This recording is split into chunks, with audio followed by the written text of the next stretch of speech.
আজকে সকাল থেকে আমি পাগল হয়ে গেছি ফোনে, শুধু মেসেজ আসছে আমার কাছে।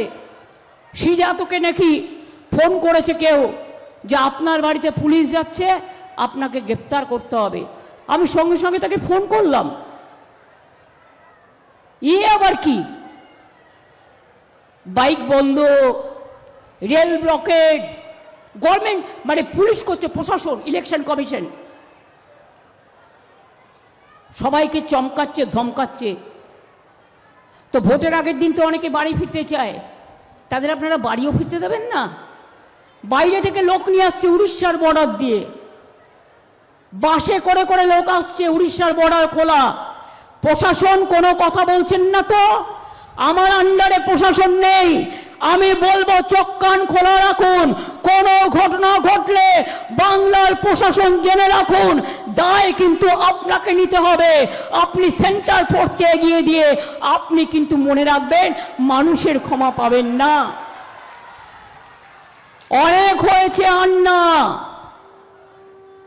কাল রাত থেকে কোলাঘাটে কেউ যেতে পারছে না। কোলাঘাট থেকে বাবু, গদ্দারের বাবু, পীড়িতের বাবু, দোসর কোলাঘাট থেকে রাস্তা বন্ধ করে দিয়েছে যাতে কেউ যেতে না পারে। আবার মেদিনীপুর পশ্চিমে সব রেল ব্লক করে দিয়েছে, রাস্তা ব্লক করে দিয়েছে, যেন ভেবেছে দুদিনের জমিদারি করবে। দুদিনের জমিদারি করো, কিন্তু আগামী দিনের জমিদারি বাংলার মাটিতে করতে পারবে না।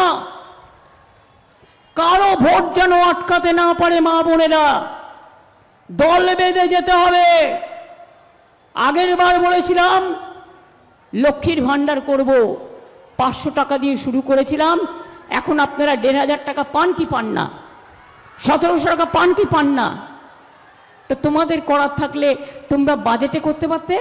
তোমার বাজেট আমার বাজেট তো প্রায় এক সময় হয়েছে। আমরা বাজেটে করে মার্চ মাস থেকে টাকা দিতে শুরু করেছি। তোমাকে এখন ফর্ম ফিল আপ করতে হচ্ছে কেন? ভাতা দেওয়ার জন্য?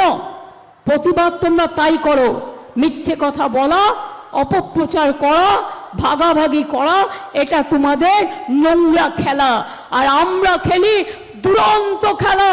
ফুটবল খেলি, ক্রিকেট খেলি, হাউডুডু খেলি, কাবাডি খেলি, সুইমিং খেলি, টেনিস খেলি, ব্যাডমিন্টন খেলি। আর বিজেপি যখন লড়তে আসে আর তার যারা দোসর আছে, আমরা তখন দুরন্ত খেলা খেলি। আমাদের হারানো এত সহজ নয়।